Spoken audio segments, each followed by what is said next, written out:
नमस्कार, आप देख रहे हैं बहस बिहार की। आपको शायद याद होगा 9 तारीख थी जब इसी मुद्दे को लेकर हम एक बार कई मेहमानों के साथ बैठे थे। आखिर हड़ताल जो चल रही है सफाई कर्मियों की, उसका हल क्या है? क्या कचरे के सिंहासन पर जो बिहार बैठता जा रहा है और कचरे की जो ऊंचाई है वो अब पहले मंजिला की इमारत तक पहुंच चुकी है, तो क्या अभी इंतजार किया जा रहा है कि यह इमारत और बढ़ जाए?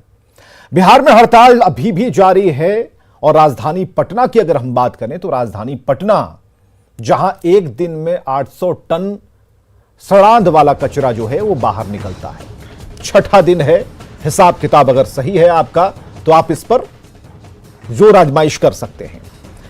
राजधानी का कोना कोना, बिहार के जिलों के कोने कोने सड़ांध वाली हवा से सराबोर है। हड़ताल से बिहार परेशान है। आखिर समाधान क्यों नहीं निकलता, यह सवाल के गर्भ में है। तो सफाई कर्मियों की जो हड़ताल है, उनकी जो मांगे हैं एक एक कर पढ़ते जाइए। कुल 12 मांगे हैं, 12 सूत्री मांगे हैं। उस दिन भी इस 12 सूत्री मांगों का सूत्र हम ढूंढने की कोशिश कर रहे थे। हो हंगामे की भेंट बहस चढ़ गया था।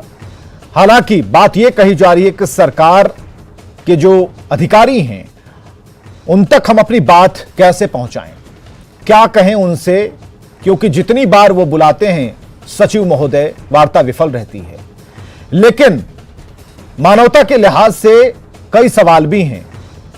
एक खबर और छनकर आई कि मुसल्लेपुर हाट के कुछ युवकों ने खुद सफाई का बीड़ा उठाया, लेकिन जब उनसे सवाल पूछे गए कि आप बहुत अच्छा काम कर रहे हैं, नेक काम कर रहे हैं, तो उन्होंने कहा कि सफाई कर हमने अच्छा काम तो किया, लेकिन हम लोगों ने उनकी समस्याओं को भी समझा कि इतनी बदबूदार गंदगी और कचरे के बीच में सफाई करना कितना मुश्किल है। तो बीच का रास्ता निकाले सरकार, हड़ताल खत्म हो, रोजी रोजगार की बात हो, और ऐसे में जो राजधानी की समस्या है उससे दो चार किसी को ना होना पड़े, इसका समाधान निकले। और विनय कुमार पप्पू हमारे साथ इस वक्त जुड़े हैं, उनसे जरा बात शुरू करते हैं। कई लोग हमारे साथ जुड़ेंगे। अरविंद निषाद प्रवक्ता जेडीयू से जुड़ेंगे, मृत्युंजय तिवारी जी प्रवक्ता आरजेडी से जुड़ेंगे, चंद्रप्रकाश सिंह प्रतिनिधि सफाई कर्मी वो भी हमारे साथ जुड़ने वाले हैं। लेकिन ये क्यों नहीं जुड़े, तो हमें ऐसा लगता है कि शायद घर से निकले तो होंगे, लेकिन जो ट्रैफिक व्यवस्था है इन कचरों की वजह से ज्यादा मुश्किल में है, क्योंकि जो बड़े चौराहे हैं वहां से निकलने में अब लोगों को मुश्किलें हो रही हैं। ट्रैफिक संभालना मुश्किल हो रहा है। एक तरफ विरोध प्रदर्शन जारी ही है और राजधानी का क्या हाल है, गलियों का क्या हाल है, हम दिखा पा रहे हैं। विनय कुमार पप्पू जी, आप जितना नगर निगम को समझ पाते हैं और जितना आप लोगों ने समझा है और आपका जो अनुभव है, जरा हमें यह बताइए। छठा दिन है, कचरे का गणित हम नहीं समझना चाहते। हम यह समझना चाहते हैं कि बिहार जो कचरे के सिंहासन पर बैठ रहा है, बैठता जा रहा है, क्या इसका रास्ता बीच बचाव का निकलता है, क्योंकि हर महीने हड़ताल होती है। देखिए, बीच का रास्ता तो बहुत आसानी से निकल सकता है, लेकिन एक बात जानिए कि जहां लोभ आपके कर्तव्य पर हावी हो जाए तो आप क्या करिएगा। आउटसोर्स एजेंसी के माध्यम से और उस आउटसोर्स व्यवस्था को बढ़ावा देने के लिए लगातार जो सफाई कर्मी हैं उनका शोषण किया जाता रहा है। और जहां पर आपके कर्तव्य बोध पर, आपके काम पर जैसे ही आपका लोभ हावी होगा तो आप क्या रास्ता निकालेगा। रास्ता तो निकालना निगम प्रशासन का या सरकार का है, और जो लोग चाहते ही नहीं है कि रास्ता निकले। सबसे बड़ा बात है कि पूरे जनता जानती है, आप लोग जानते हैं कि पटना नगर निगम या कोई भी नगर निकाय एक स्वायत्त संस्था है। संविधान के 74वें संविधान संशोधन के माध्यम से कई अधिकार दिए गए, जो केंद्र की केंद्र सरकार को होता है, राज्य की राज्य सरकारों को होता है। उसी तरह एक तीसरा थ्री टायर एक गवर्नमेंट होता है, सबसे नीचे स्तर पर स्थानीय शासन जिसको कहते हैं। तो उसके सारे अधिकार को सरकार एक एक कर कर लेते जा रही है। ना अब इसके पास फंड है, ना इसके पास अब फंक्शन है, ना इसके पास फंक्शनरी है, ना पैसा है, ना काम करने वाला है, ना काम है। आज के डेट में आउटसोर्स एजेंसी को इतना बहाल किया गया। मान लीजिए हमारे अस्थाई सफाई कर्मी आज हड़ताल पर हैं, दैनिक सफाई कर्मी हड़ताल पर हैं, लेकिन मैं आपके माध्यम से सरकार से, नगर निगम के प्रशासन से जानना चाहूंगा कि वो 3500 कर्मी जिनको सफाई काम पर, गाड़ी के चलाने के नाम पर, टास्क फोर्स के नाम पर, गार्ड के नाम पर पटना नगर निगम में रखा गया और जिनको मनमाना राशि भुगतान किया गया, काम करने वाले को 9,000 और एजेंसी को 14,000, काम करने वाले ड्राइवर को 10,000, एजेंसी को 18,000।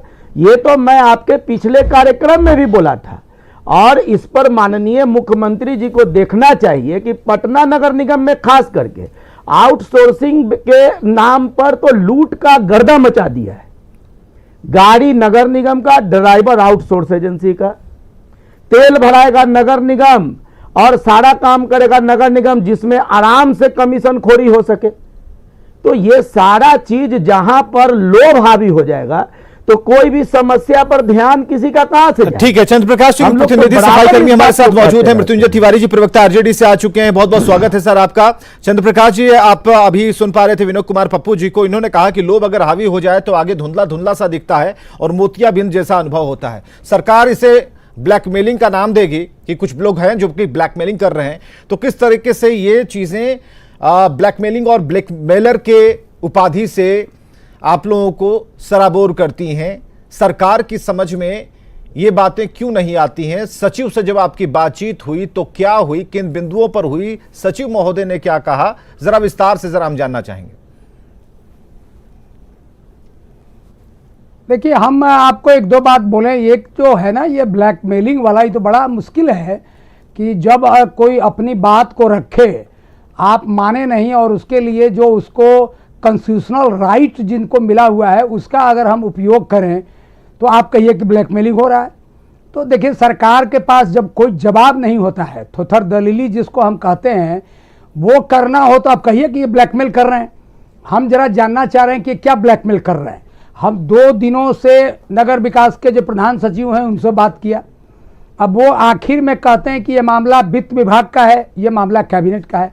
चलो मान लिया कि 2 दिन के बाद ही वो सही बोल रहे हैं, अगर यही बात उनका माने तो।